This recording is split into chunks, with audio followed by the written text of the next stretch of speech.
esa ocasión se fue perfilando poco a poco, ¿no? Se fue clarificando,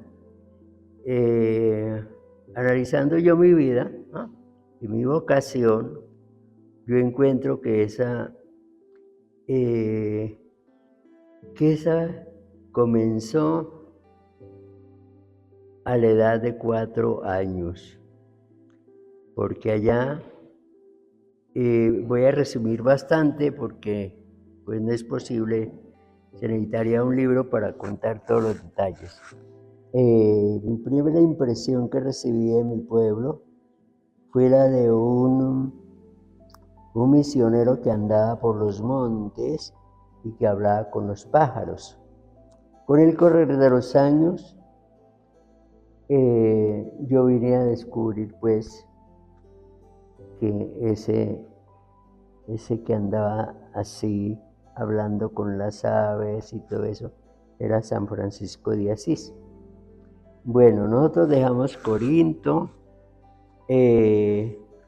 ya todavía no tenía los 5 años, pasamos a Miranda. En Miranda tuve la primera oportunidad de conocer la Santísima Eucaristía en una ocasión en que mi mamá me llevó a las 7 de la noche a la iglesia parroquial en donde había una adoración con el Santísimo. Eso lo tengo en la memoria como fresco, ¿no? Como ahora. Bueno, pasamos a Cali, ya tenía la edad de 5 años, pasamos a vivir a unas 3 cuadras de la iglesia de San Francisco. Y mi mamá me llevaba los domingos a la misa, a una misa pues que siempre era solemne, con incensario. Eso me llamaba mucho la atención. Luego cambiamos pues de lugar y fuimos a vivir a otra parte. Con el correr del tiempo, una hermana mía se hizo religiosa, hermanita de la Asunción. Bueno, sí, vivíamos pues cerca a la comunidad de las hermanitas de la Asunción. Poco después, un hermano mío, el único hermano varón, mayor que yo, entró a los franciscanos, la comunidad franciscana, y nosotros íbamos a visitarlo allá en Cali, ¿no? En Cali. Pasados 2 años, pues ya yo estaba, digamos, como dice, había terminado ya el bachillerato, solamente me faltaba el 6º año y ya yo pedí para entrar a la orden franciscana. En ese tiempo el rector del seminario menor de Nazaret era el padre José Miguel López Hurtado, que después fue prefecto apostólico en Guapi. Entonces él me dijo que me esperaba pues ahí en el seminario de Nazaret el 3 de octubre. Eso fue en el año 53, exactamente, y yo estuve puntual y no tenía idea de que al día siguiente era la fiesta de San Francisco de Asís. Así que yo vine a darme cuenta pues de las fiestas de San Francisco, fue ese día. Y bueno, recibo muchas cosas porque hay muchos otros detalles ahí. Bueno, ya después me enviaron a hacer el 6º de bachillerato en Bogotá, en el Colegio Virrey Solís. Allí terminé. Eso fue ya el año 55, 1955. Ya el año siguiente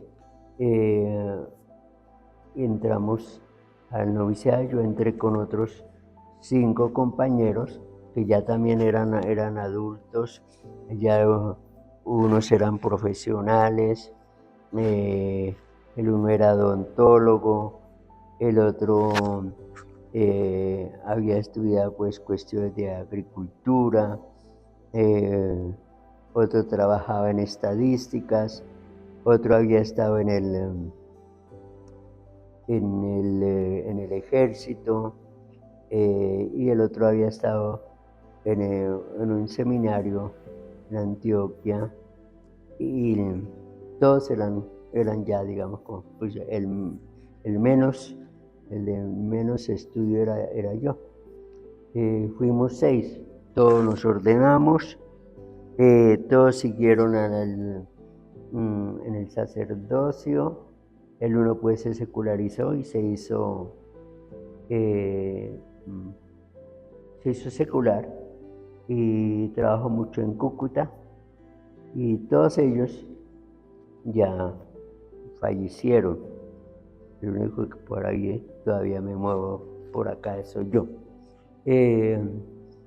Bueno, después de la ordenación, después vinieron pues los estudios, y después de la ordenación inmediatamente me mandaron ya al seminario de la Umbría en Cali. Eso fue, la ordenación fue el 7 de diciembre de 1962. Todavía no habían hecho los cambios del Vaticano II. Entonces me tocó celebrar un tiempo a la manera antigua. Bien, de ahí de Nazaret, en Cali también me pasaron a darle clase a los aspirantes a hermanos franciscanos. De ahí pasé ya, digamos, pues a Bogotá, a lo que se llamaba en ese tiempo los Arrayanes o San Buenaventura, que es donde actualmente se encuentra San Bernardino. Ahí estuve un año, y después a UAT, estuve 10 años en UAT. De UAT pasé a la costa pacífica, estuve a 11 años.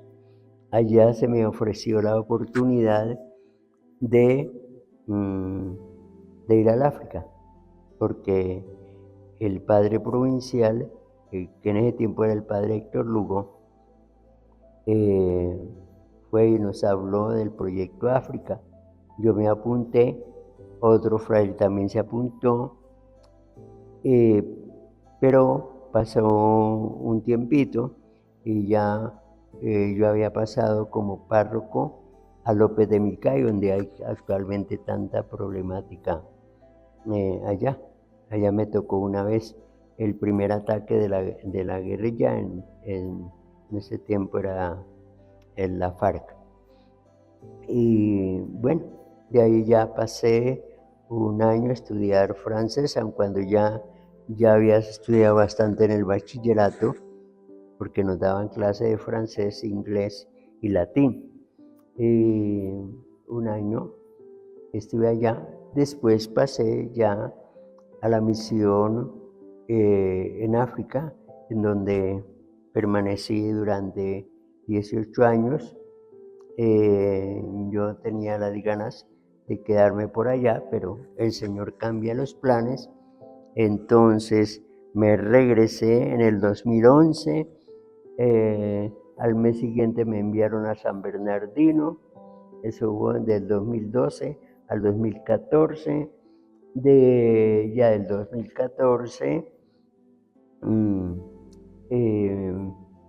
pasaron a Ibagué. Ahí estuve 3 años, hasta el 2017, y como me enfermé, entonces me mandaron para acá a recuperarme, y aquí estoy. Entonces, ese es en resumen em, mi trayectoria en de estos años de vida. En esa trayectoria hay muchos signos para mí muy importantes, determinantes de mi vocación, que se fue, digamos, como que yo nunca tuve duda, ¿no? Desde el momento en que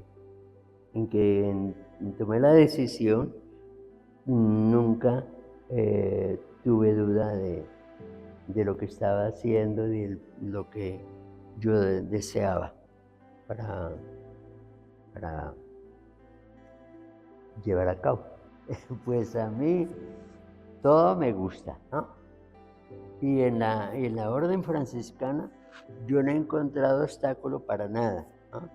Yo tuve la oportunidad en Cali, mientras estaba en el seminario de Nazaret, en que me tocó reemplazar al rector en en dos clases que él daba allá en el seminario. Una era de latín y la otra era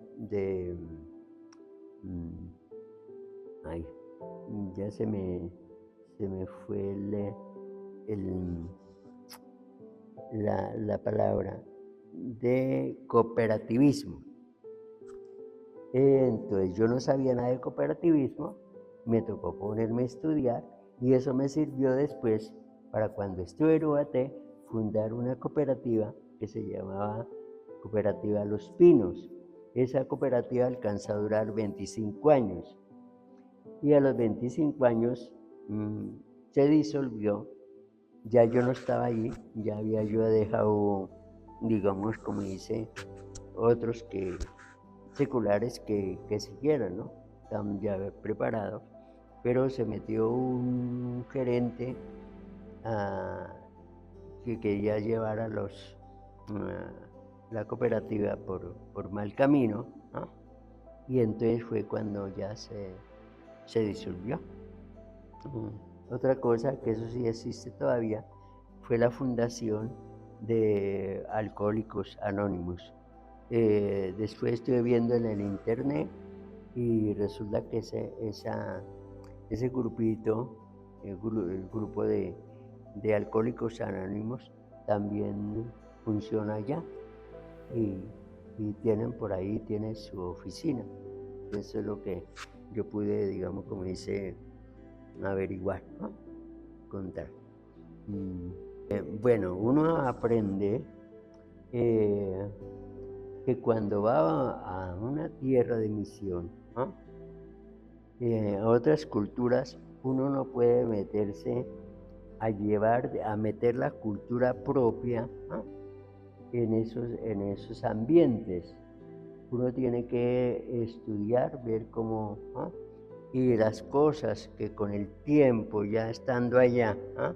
en el ambiente, se puedan ir modificando, cambiando, entonces irlo haciendo, pero también con mucha delicadeza, porque en la cuestión de las culturas, ahí entra en juego los sentimientos de las personas, las costumbres